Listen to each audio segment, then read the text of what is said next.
Good morning. Okay, current affairs में आज के क्लास में हम डिस्कस करने वाले हैं दिसंबर 2023 के जो इम्पोर्टेंट जो क्वेश्चंस हैं उसको हम डिस्कस करेंगे। और इस क्लास में हम लगभग 15 क्वेश्चन जो है यहाँ पर चर्चा करने वाले हैं 15 क्वेश्चंस पे। और एक पार्ट और होगा जिसमें हम और 15 क्वेश्चन या 20 क्वेश्चन और जो है इसमें इंक्लूड करेंगे। ठीक है, आई होप सबको मेरी आवाज़ आ रही होगी। तो चलो स्टार्ट करते हैं।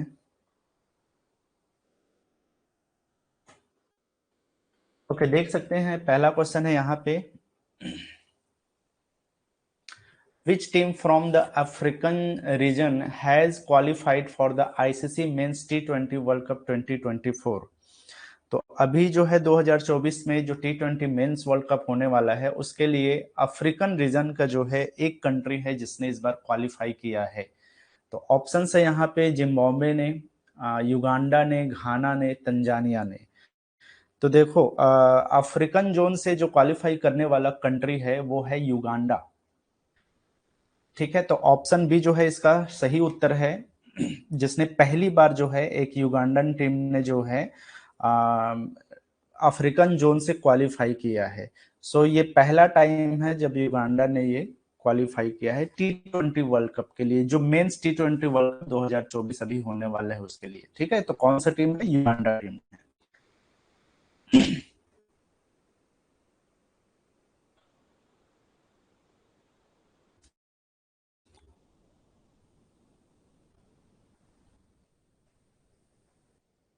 स्क्रीन बफर हो रहा है क्या?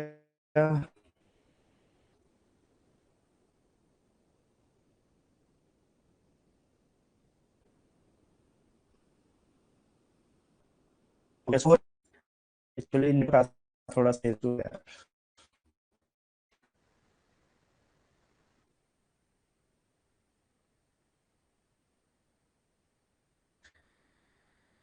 ठीक है, सबको दिखाई दे रहा है? कोई प्रॉब्लम तो नहीं है? थोड़ा सा वेट करना आप, ठीक है।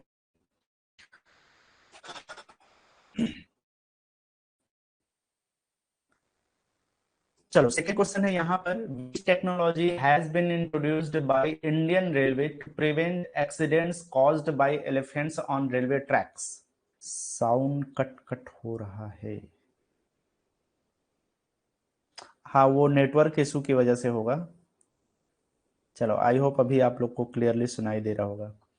ठीक है, ओके। नेक्स्ट क्वेश्चन है हमारा, which technology has been introduced by Indian railway to prevent accidents caused by elephants on railway tracks? Rail पटरियों पर हाथियों के कारण होने वाली दुर्घटनाओं को रोकने के लिए भारतीय रेलवे ने कौन सी तकनीक शुरू की है? ऑप्शन है यहाँ पे। अब बेसिकली टेक्निक का मतलब यहाँ पे अवेयरनेस के लिए जो है ये टेक्निक यूज किया गया है, और इसका नाम रखा गया है हाथी कवच, गजराज सुरक्षा, गज सुरक्षा, या फिर गजराज कवच। तो यहाँ पे बेसिकली जो है जैसे वेस्ट बंगाल हो गया, उड़ीसा, झारखंड क्षेत्र हो गया, इवन आपके असम, केरला और कुछ छत्तीसगढ़ के पोर्शन में, तमिलनाडु के क्षेत्र में स्पेशली, इन क्षेत्रों में बहुत ज्यादा जो है जो एक्टिविटीज है हाथियों का वो बहुत बढ़ जाता है रेलवे ट्रैक्स के आसपास में, और जिसकी वजह से जो है ये एक्सीडेंट्स होते हैं। तो उसको रोकने के लिए जो है ये इनिशिएटिव लाया गया है, जो कि बेसिकली एक टेक्नोलॉजी है जिसका नाम रखा गया है गजराज सुरक्षा। तो ऑप्शन बी यहाँ पे अवेलेबल है, गजराज सुरक्षा। ठीक है, अब ये बेसिकली एक एआई बेस्ड जो है एल्गोरिदम है, जिसके बेसिस पे जो है वो सेंसिटिव ऑप्टिकल फाइबर लगा रहता है। जैसे कोई हाथी उसके ट्रैक के आसपास में होता है तो वो डिटेक्ट कर लेता है। तो उसके हिसाब से जो है सिक्योरिटी जो है अलर्ट हो जाता है। तो उस वजह से जो है इसको शुरू किया गया है गजराज सुरक्षा, ताकि हाथियों की भी सुरक्षा हो सके और उसकी वजह से कोई एक्सीडेंट या मेजर एक्सीडेंट के लिए कॉज ना बने वो चीज। So it uses the AI based algorithm and a network of sensitive optical fiber cables to detect elephants coming close to the railway tracks। ये जब आसपास आते हैं तो उसको वो कर देता है। अगर इंसान आए तो ऐसा कुछ डिटेक्शन नहीं होता। उसका सिंपल सा रीजन है, इंसान आ जा सकता है तो मान लो कि कोई शराबी वहां से गुजर जाए, और वहां पर तो ट्रैक से इतने सारे इंसान गुजरते रहते हैं, तो कितना डिटेक्ट करेगा और डिटेक्ट करके मिलेगा क्या? है ना। जिसको सुसाइड करना होगा वो अलग मैटर है, और वो तो होते रहता है इंडिया में, लेकिन उसकी वजह से, सुसाइड की वजह से कोई एक्सीडेंट नहीं हो सकता, बशर्ते कि कोई इलीगल एक्टिविटीज ना हो, कुछ ऐसा चीज ना हो जिसकी वजह से एक्सीडेंट हो, वो अलग मैटर है। अदरवाइज इंसान अगर वहां पे जाके लेट भी जाएगा तब भी कोई एक्सीडेंट हो, मेजर एक्सीडेंट होने के चांसेस नहीं है। सो ये स्पेशली डिजाइन किया गया है हाथियों के कारण होने वाले उसके एक्सीडेंट्स को रोकने के लिए। चलो आगे बात करते हैं हम। In which state is the Hornbill festival organised every year? हर वर्ष हॉर्नबिल महोत्सव किस राज्य में आयोजित किया जाता है?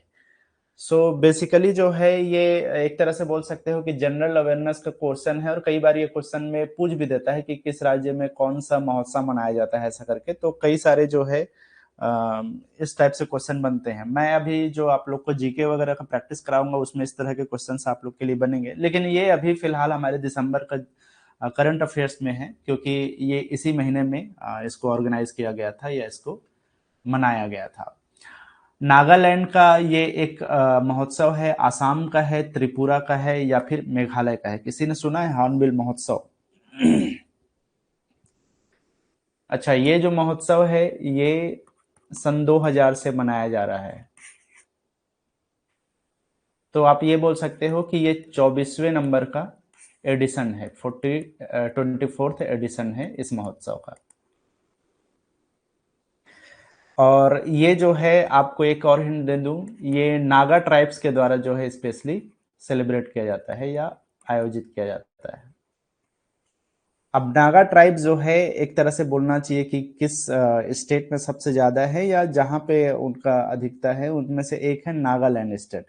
तो आपको याद रखना है, ऑप्शन ए अवेलेबल है यहाँ पे। नागालैंड में जो है ये सेलिब्रेट किया जाता है hornbill festival. So the Hornbill Festival is an annual festival celebrated from 1st to 10th of December। 1 से 10 दिसंबर के बीच में 10 दिवसीय इसको हर साल मनाया जाता है, जो हमारा नॉर्थ ईस्ट स्टेट है नागालैंड, वहां। ठीक है, तो इस बार तो हालांकि अलग अलग देश के जो लोग हैं वो लोग भी इसमें पार्टिसिपेट किए थे, जैसे अमेरिका, जर्मनी, यहाँ के देश के लोग भी जो है इसमें पार्टिसिपेट किए थे, इस स्टेट मतलब इस उत्सव में, महोत्सव में। ठीक, अच्छा, हार्नबिल बेसिकली एक पक्षी होता है ना, जैसे यहाँ पे आप मे भी आप लोग को दिखाई दे रहा होगा, ये है ना, इसका एक और इमेज है यहाँ पे, ये आप देख सकते हो, कुछ ऐसा दिखता है, तो ये उसी को डेडिकेटेड है समझो। और ये पक्षी आज के डेट में अगर देखा जाए तो वल्नरेबल कंडीशन में है, अति संवेदनशील कहलाता है। जो IUCN के द्वारा जो सूची लिस्ट जारी किया जाता है उसमें एक खतरे वाला कंडीशन में है ये, पूरी तरह से हो सकता है गायब हो जाए। तो इसको जो है, जैसे केरला सरकार ने हार्नबिल को अपना स्टेट बर्ड भी माना है, केरल का ये स्टेट बर्ड है हार्नबिल जो है।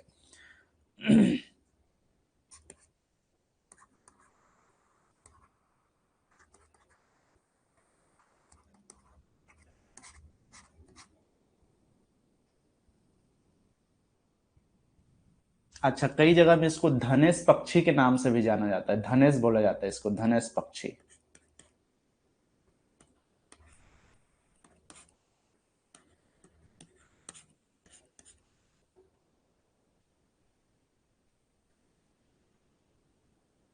अगला क्वेश्चन है, where was the world's first portable hospital inaugurated? विश्व के पहले पोर्टेबल अस्पताल का उद्घाटन किया गया, तो कहाँ इसका उद्घाटन किया गया? ऑप्शन है यहाँ पे पटना में, वाराणसी में, जयपुर में, गुरुग्राम में। अब ये जब शुरू हुआ था तब न्यूज में रहा था। अब बेसिकली ये पोर्टेबल हॉस्पिटल है, और पोर्टेबल हॉस्पिटल कहने का मतलब ये है कि मान लो कहीं पर इमरजेंसी की कंडीशन है, कोई भी ऐसा इंसिडेंट होता है जहां पे इमरजेंसी लागू हो गया और वहां पे मेडिकल इमरजेंसी की जरूरत है, तो 1 घंटे के अंदर में ही जो है वहां पर ये फैसिलिटीज अवेलेबल हो जाएगा, एक तरह का हॉस्पिटल बन जाएगा वहां पर। ठीक है, 1 घंटे के अंदर में, जहां पे लगभग 200 जो पेशेंट्स होंगे उसको पेशेंट को जो है वहां पे देखा जा सकता है या उनका ट्रीटमेंट किया जा सकता है। तो ये जो है हरियाणा का जो गुरुग्राम है वहां से ये शुरू हुआ है। अब हालांकि ये देश के अलग अलग क्षेत्रों में भी जो है इसको शुरू कर दिया गया है, लेकिन स्टार्ट हुआ था ये गुरुग्राम से, जो कि हरियाणा सेक्शन में पड़ता है। ठीक है, सो इसके बारे में ऑप्शन डी आप यहाँ पे टिक लगा सकते हैं, गुरुग्राम। और it can be installed at the emergency site with in an hour, 1 घंटे के अंदर में इमरजेंसी साइट क्रिएट किया जा सकता है। It can be used in any emergency area और डिजास्टर अफेक्टेड एरिया, कहीं भी जहां पर इमरजेंसी और जहां पे कहीं पे डिजास्टर वाला कंडीशन है वहां पे इसको लगाया जा सकता है। It has the capacity to treat up to 200 patients, तो 200 मरीजों को यहाँ एक साथ देखा जा सकता है, इतनी फैसिलिटीज इस पोर्टेबल हॉस्पिटल में। तो ये दुनिया का पहला पोर्टेबल हॉस्पिटल के रूप में इसको क्रेडिट दिया जा रहा है। ठीक है। अच्छा, कई जगह इसको जो नामकरण है वो कुछ इस तरह से नाम दिया गया है, आरोग्य मैत्री क्यूब भी इसको बोला जा रहा है, आरोग्य मैत्री क्यूब।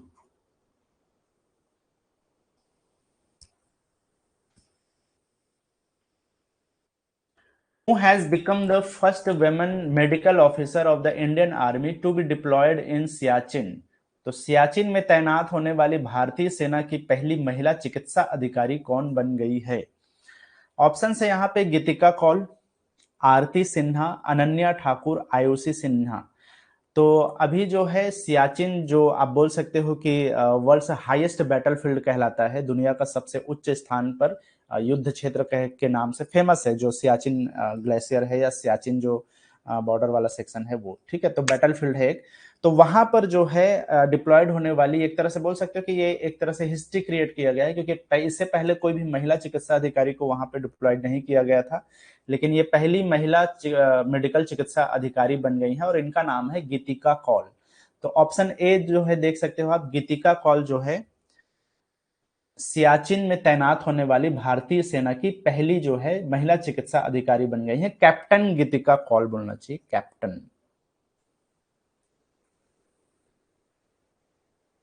कैप्टन गीतिका कौल। ठीक है।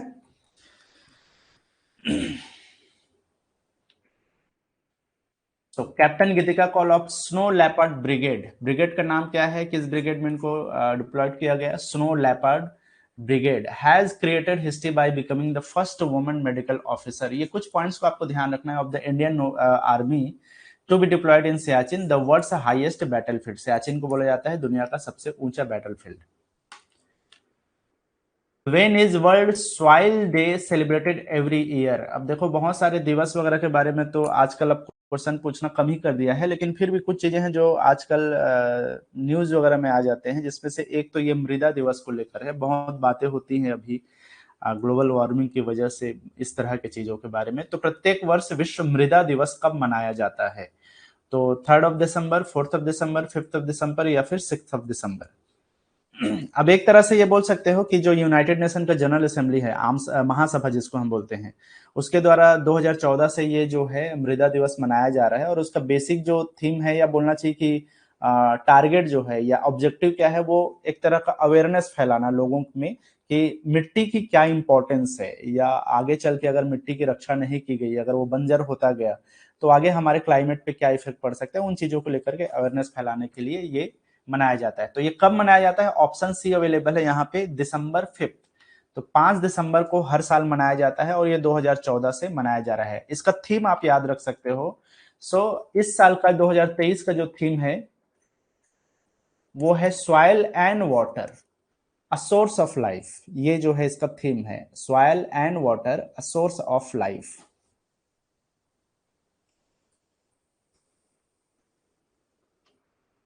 नेक्स्ट क्वेश्चन है यहाँ पे, who has been named person of the year by Time magazine?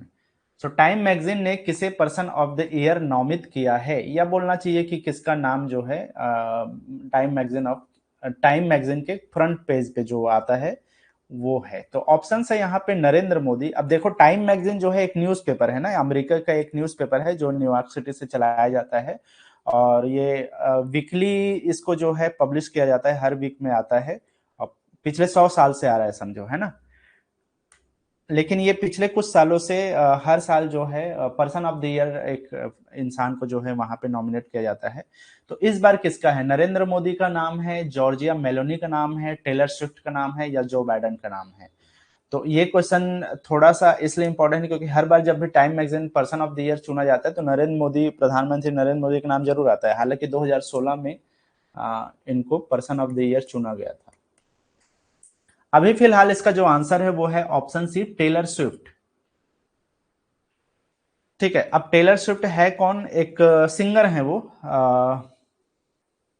famous singer Taylor Swift has been named Time Magazine's Person of the Year for 2023.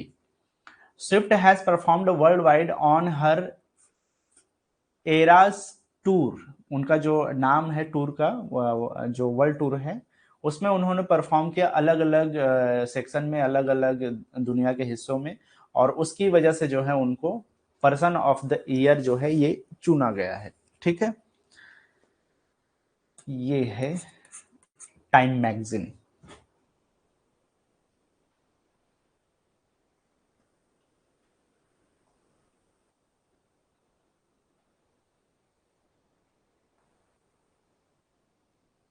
अगला क्वेश्चन है यहाँ पे, Garba dance was included in the list of UNESCO's intangible cultural heritage, it belongs to which state?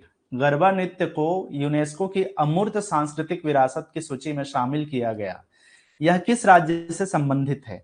अब question बहुत आसान है, सबको पता है कि गरबा कौन से राज्य से रिलेटेड है। तो ऑप्शन यहाँ पे अवेलेबल है, आसाम से रिलेटेड है, राजस्थान से, गुजरात से, महाराष्ट्र से। इसका सीधा सीधा आंसर है गुजरात। तो ऑप्शन सी जो है गुजरात, जहां से गरबा रिलेट होता है। हालांकि गरबा टोटल एक नेशन वाइड जो है सेलिब्रेट किया जाने वाला, एक तरह से बोलना चाहिए कि डांस फॉर्म है, लेकिन स्पेशली कहां से इसको माना जाता है रिलेट करके? गुजरात से। So garba dance is the 15th intelligible cultural heritage of India to be included in the list. कहने का मतलब यह है कि ये पहला ऐसा नहीं है, इसके अलावा भी और हैं। मतलब कि ये 15वां नंबर का जो है एक intelligible cultural heritage of India है। होता क्या है कि ये जो यूनेस्को है, ये अलग अलग देशों के जो कुछ यूनिक चीजें होती हैं उनको इस लिस्ट में शामिल करता है, जिसको इंटेंजिबल कल्चरल हेरिटेज बोला जाता है, अमूर्त सांस्कृतिक विरासत। तो इसके पहले जैसे बहुत सारे चीजों को जो है इंडिया में वो किया गया था। अगर हम बात करें, शुरुआत की बात करें, तो ये मेरे ख्याल से 2008 में शुरू हुआ था, या 2008 के आसपास में। ठीक है, जहां पर छऊ नृत्य जैसे चीजें हैं, या फिर आपके रामलीला वगैरह है, उसको भी इसमें शामिल किया गया है। वेदों में जो अलग अलग मंत्र जाप किया जाता है उसको शामिल किया गया है। जैसे 2021 की बात करें, 2021 में शामिल किया गया था दुर्गा पूजा को, और स्पेशली दुर्गा पूजा इन कोलकाता बोल सकते हो आप। तो इसको शामिल किया गया था इस लिस्ट में, और 2023 में शामिल किया गया है गरबा डांस को। अच्छा, जैसे 2017 में भी कुंभ मेला, जो कुंभ मेला होता है भारत में, इसको शामिल किया गया।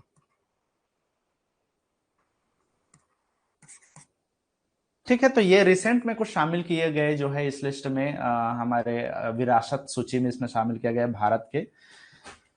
आगे बढ़ते हैं। Who has been chosen as CEO of the year by Time Magazine? जैसे पर्सन ऑफ द ईयर चुना जाता है, उसी तरह से CEO ऑफ द ईयर चुना गया। अब इस बार थोड़ा सा हर जगह में AI की बात होती है, तो उसी से रिलेटेड है। अब Sundar Pichai, Tim Cook, Sam Altman और सत्या नडेला। अब सबको पता है कि ओपन AI की बात जब आती है तो उनके उसके जो को फाउंडर है उसमें सैम एल्टमैन का नाम आता है। तो इनको जो है सीईओ ऑफ द ईयर चुना गया। तो ऑप्शन सी जो है इसका सही उत्तर है। ठीक है, ये बेसिकली को फाउंडर है चैट जीपीटी की, या जो ओपन आई द्वारा जो चैट जीपीटी बनाया गया उसके को फाउंडर है। ठीक है, जो कि 2022 में लॉन्च हुआ था। तो उसी को जो है, उन्हीं को जो है इस बार सीईओ ऑफ द ईयर जो है चुना गया। Sam Altman is the co-founder of ChatGPT developed by OpenAI, which was launched in November 2022। पिछले साल नवंबर 2022 में जो है इसको लॉन्च किया गया था। ये है टाइम का CEO of the year.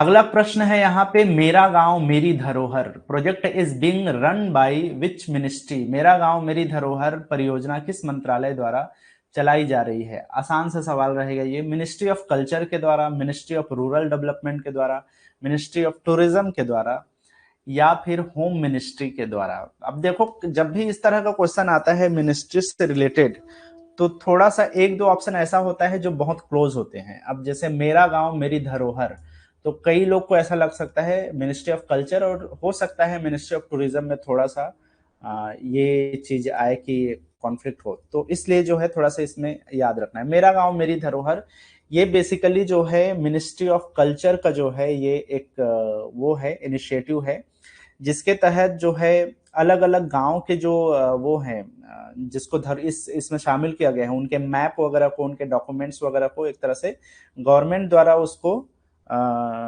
Documentation किया जा रहा है। ठीक है, अब इसके लिए जो है दो लोग इसमें रिस्पॉन्सिबल है। एक तो ये है कि इस दो चीजें इसमें रिस्पॉन्सिबल है, या दो बोलना चाहिए कि फंक्शन कर रहा है, जिसमें से एक Indira Gandhi national centre of arts बोला जाता है उसके द्वारा, जो कि मिनिस्ट्री ऑफ कल्चर के अंतर्गत आता है। इसके अलावा एक वेब पोर्टल लॉन्च किया गया 2023 में, जिसको एमजीएमडी कहा जाता है। मतलब यही एमजीएमडी का मतलब यही है, मेरा गांव मेरा धरोहर, एमजीएमडी। तो इन दोनों के इनिशिएटिव है ये। तो ऑप्शन ए इसका करेक्ट आंसर है, ministry of culture. This national mission is being run by coordination with the Indira Gandhi national centre for arts, जिसको हम आईजीएनसीए का बोला जाता है, जो कि इसी के अंतर्गत काम करता है, मिनिस्ट्री ऑफ कल्चर के अंतर्गत। तो ये पोर्टल लॉन्च किया गया, मेरा गांव मेरा धरोहर, जिसको हम एमजीएमडी के नाम से जानते हैं। The web portal on MGMD has also been launched on July 27, 23, 2023.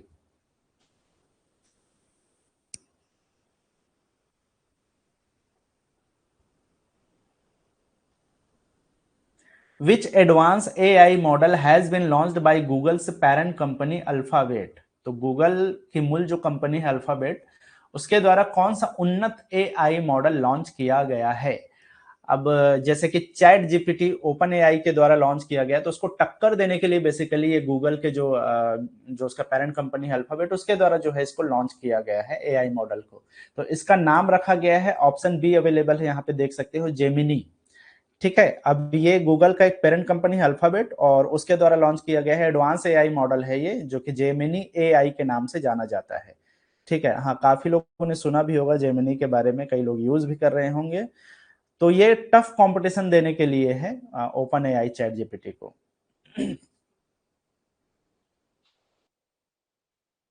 So Google parent company Alphabet has launched its advanced AI model Gemini AI to give a tough competition to OpenAI's ChatGPT.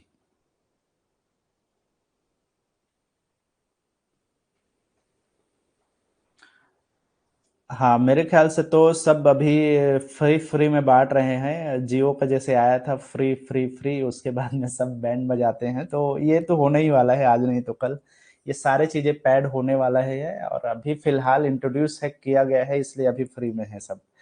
इसके बाद हर चीज का charge लगेगा, हर चीज paid हो जाएगा। बहरहाल आगे बढ़ते हैं। Which British Indian composer has been included in the 2024 Booker Prize judging panel? किस ब्रिटिश भारतीय संगीतकार को 2024 बुकर पुरस्कार निर्णायक पैनल में शामिल किया गया है? अब देखो, ये जो क्वेश्चन है ये बुकर प्राइज से रिलेटेड है, और मैं आने वाले सैटरडे को, या फिर अगर सैटरडे को ना हो पाए तो संडे को मैं, या किसी भी दिन अभी आने वाले कुछ दिनों में, मैं आप लोग को अवार्ड्स वाला एक अलग से सेक्शन कराने वाला हूं। तो उसमें मैं जो है सारे प्राइस को अलग से बताऊंगा, बुकर प्राइस भी उसमें आएगा। फिलहाल ये क्वेश्चन बुकर प्राइस से थोड़ा सा रिलेटेड है और थोड़ा हटके है उससे। तो एक जो है भारत ब्रिटिश मूल के जो है एक इंडियन कंपोजर है, जिनका नाम आपसे पूछा गया है, उनको जो बुकर प्राइज दिया जाता है उसके जजिंग पैनल में शामिल किया गया है। ठीक है, तो उसका नाम पूछा गया है, और ये इंडिया से रिलेटेड है थोड़ा सा, इसलिए इसको क्वेश्चन को शामिल किया गया। तो उनका नाम है नितिन साहनी। ऑप्शन डी जो है इसका करेक्ट आंसर है, नितिन साहनी। बेसिकली 1981 में एक बुकर प्राइज मिला था एक भारतीय मूल के लेखक, जिनका नाम था सलमान रुश्दी। तो उनकी जो बुकर प्राइज विनिंग जो बुक था, उसके ऊपर इन्होंने जो है स्क्रीन एडॉप्शन किया था, और शायद उसके ऊपर कुछ डॉक्यूमेंट्री टाइप से बनाया था। तो उसी के लिए जो है इनको एक तरह से बोलना चाहिए कि ये वो मिला है, समझो, जजिंग पैनल में स्थान मिला है। तो इनका नाम है नितिन साहनी। ठीक है, नाम याद रखना, Nitin Sahni. is the best known for the screen adaptation of Salman Rushdie's 1981 Booker Prize winning midnight children. मतलब कि 1981 में सलमान रुश्दी का जो एक बुक था मिडनाइट चिल्ड्रन, उसको बुकर प्राइज मिल चुका है और उसी का स्क्रीन एडॉप्शन किसके द्वारा किया गया था? नितिन साहनी के द्वारा। और आज के डेट में नितिन साहनी को 2024 के जजिंग पैनल में शामिल किया गया है। BCCI has recently decided to retire the jersey of which former cricketer? BCCI ने हाल ही में किस पूर्व क्रिकेटर की जर्सी को रिटायर करने का फैसला लिया है? सौरभ गांगुली का, राहुल द्रविड़, युवराज सिंह, महेंद्र सिंह धोनी।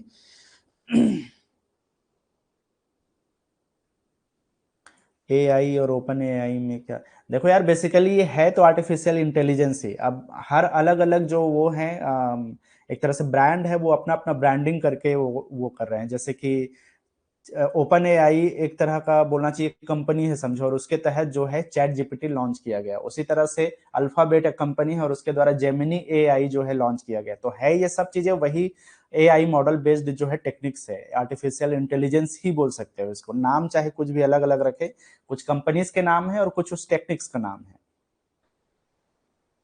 चलो यहाँ पे इस क्वेश्चन में सिंपल सा आंसर है। अभी रिसेंटली जो है बीसीसीआई ने ये फैसला किया है कि MS धोनी का जो जर्सी नंबर 7 है उसको रिटायर कर दिया जाए। मतलब कि दोबारा कोई और प्लेयर जो है जर्सी नंबर 7 को यूज नहीं कर सकते खेल में भारतीय खिलाड़ियों के द्वारा, मतलब क्रिकेटर्स के द्वारा।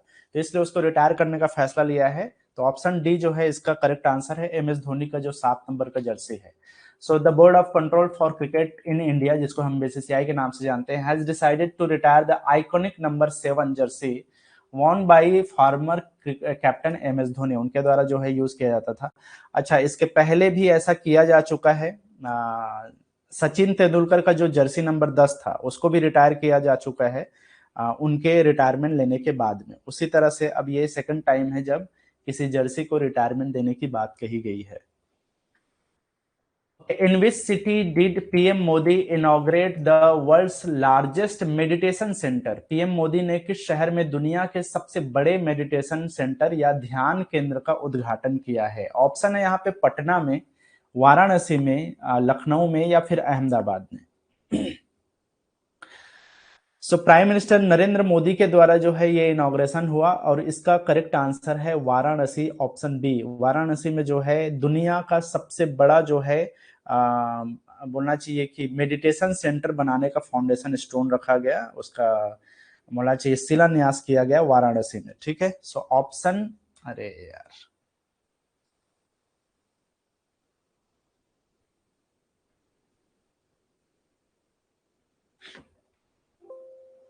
इसको ठीक कर देते हैं, Varanasi.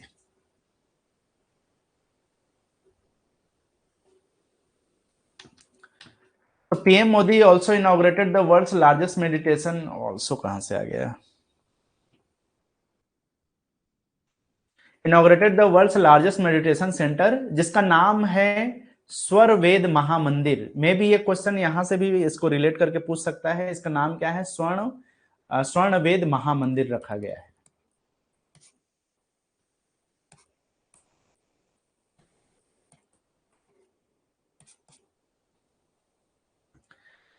It is 7 story meditation centre which is the largest in the world. दुनिया में सबसे बड़ा होने वाला है। 7 मंजिला जो है ये स्वर्ण वेद जो महामंदिर है या मेडिटेशन सेंटर है वो होने वाला है।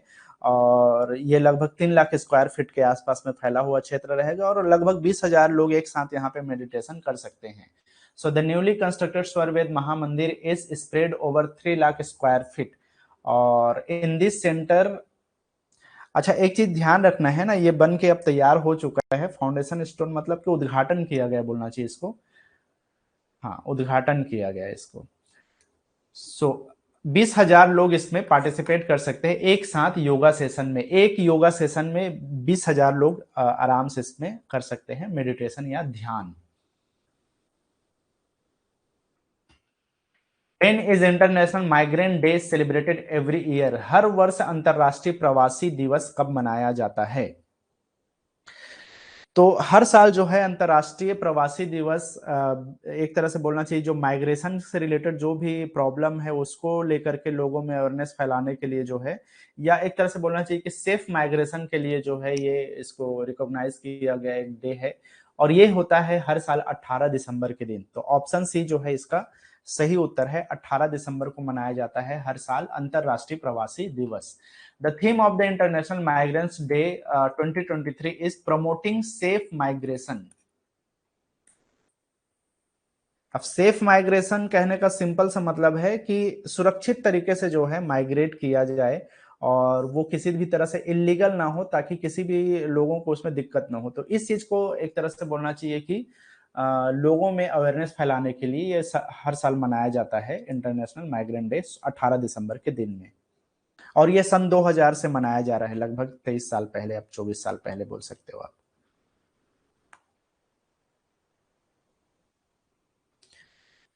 चलो लास्ट क्वेश्चन है आज के लिए। Which state won the most medals in the first Khelo India para games? जल्दी से बताओ, जिन लोगों ने भी स्पोर्ट्स वाला सेक्शन अटेम्प्ट किया होगा उनको पता होगा।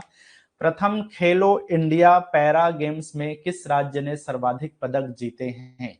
मैंने बताया था कि रिसेंटली अभी दिसंबर के महीने में खेलो इंडिया पैरा गेम्स ऑर्गेनाइज किया गया नई दिल्ली में। स्पोर्ट्स सेक्शन में मैंने इसको डिटेल में कवर किया है। और इसी से रिलेटेड कल एक क्वेश्चन आया था जिसमें इसके मस्कट को लेकर के मैंने एक क्वेश्चन बनाया था कि इसका मस्कट क्या था फर्स्ट खेलो इंडिया पैरा गेम्स का। तो वो था उज्ज्वला, जो स्पैरो जो बर्ड है उसको लेकर के, है ना। तो अभी पूछा जा रहा है कि इसका टेबल टॉपर कौन था? बता सकते हो उत्तर प्रदेश, हरियाणा, पंजाब, महाराष्ट्र।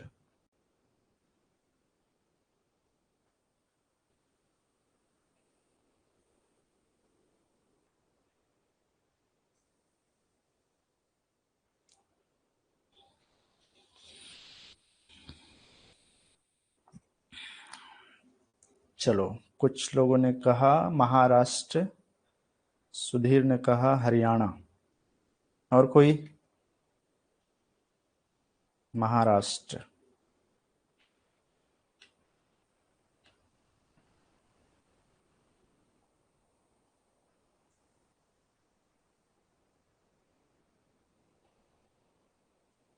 चलो, इसमें कंफ्यूजन है हरियाणा या महाराष्ट्र। तो जिनको एग्जैक्ट याद होगा उनको पता होगा, बेसिकली हरियाणा है।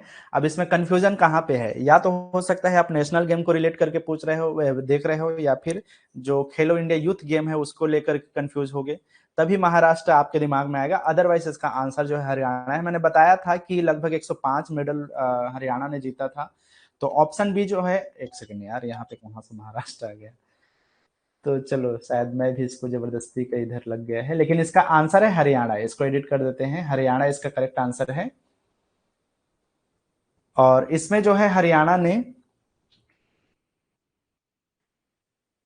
टोटल गोल्ड जीता था 40 गोल्ड मेडल, और इसके साथ में टोटल मेडल जीते थे 105 मेडल। ठीक है, तो करेक्ट आंसर हरियाणा है, ना कि महाराष्ट्र। तो कंफ्यूज मत होना, महाराष्ट्र जो है खेलो इंडिया यूथ गेम्स में टॉपर में रहा था, और नेशनल गेम में जो है महाराष्ट्र इस बार टॉप किया। लेकिन खेलो इंडिया पैरा गेम्स की बात हो रही है, ठीक है, जिसको KIPG के नाम से जाना जाता है। और ये फर्स्ट एडिशन था जो कि नई दिल्ली में 10 से 17 दिसंबर के बीच में 2023 में इसको ऑर्गेनाइज किया गया। ठीक है, उज्ज्वला इसका मस्कट था, और हरियाणा जो है इस पर टेबल टॉपर रखा। तो खैर अभी के लिए इतना ही। अब कल के क्लास में हम बाकी के इसके और कुछ क्वेश्चन, 15-20 क्वेश्चन और इसको डिस्कस करने वाले हैं दिसंबर का। इसी तरह से हम जनवरी फरवरी का वो करेंगे। इस हफ्ते में आप लोग का ये करंट अफेयर्स वाला पोर्शन खत्म हो जाएगा। हालांकि उसके बाद में मैं डेली आप लोग को करंट अफेयर जो भी रहेगा उसके कुछ क्वेश्चन अपडेट कराते जाऊंगा, ताकि जब तक आप लोग का एग्जाम हो तो आप तैयार रहो इस चीज के लिए। बाकी पिछला जो करंट अफेयर्स है वो अपडेटेशन का काम जो है इस वीक में खत्म हो जाएगा, है ना। तो इस बीच में हम एक अवार्ड्स वाला सेक्शन भी करेंगे, और एक दो क्लासेस और करंट अफेयर्स के करेंगे जो डेडिकेटेड होगा कुछ इंपॉर्टेंट न्यूज वगैरह से, इंपॉर्टेंट पॉलिटिक्स वाला सेक्शन से, जो कुछ कुछ इवेंट्स या कुछ इंसिडेंट्स जो पिछले 6-8 महीना 1 साल में भारत में हुआ है, देश में भर में, उसको हम अलग से कुछ कुछ डेडिकेटेड वीडियोस के थ्रू मैं आप लोग को अपडेट करता रहूंगा जब तक आप लोग का एग्जाम नहीं हो जाता तब तक के। ठीक है, फिलहाल जो मंथली वाला है वो दो 4 क्लासेस में ये खत्म हो जाने वाला है। और जीके वाली बात है तो जीके को मैं आप लोग को एमसीक्यूज का प्रैक्टिस कराते रहूंगा ताकि आप लोग एग्जाम के लिए तैयार रहो, क्योंकि मैंने डिटेल वीडियोस ऑलरेडी बनाया हुआ है और डिटेल वीडियोस आप चाहो तो बिल्कुल देखना भी चाहिए अगर आप लोग के पास टाइम है तो। और अगर आप डेडिकेटेडली इसी एग्जाम की तैयारी कर रहे हो तो उन वीडियोस को आपको ठीक से देखना ही चाहिए, भले थोड़ा फास्ट फॉरवर्ड करके देखो लेकिन जल्दी जल्दी उन वीडियोस को खत्म कर लो, ताकि मैं जब प्रैक्टिस करवाऊंगा तो आप लोग को एक याद रहेगा और आप लोग का प्रैक्टिस होगा एमसीक्यूज के थ्रू। ठीक है, सो अभी के लिए इतना ही, और कल हम मिलते हैं नेक्स्ट क्लास में, उसमें हम पढ़ेंगे दिसंबर का सेकंड पार्ट।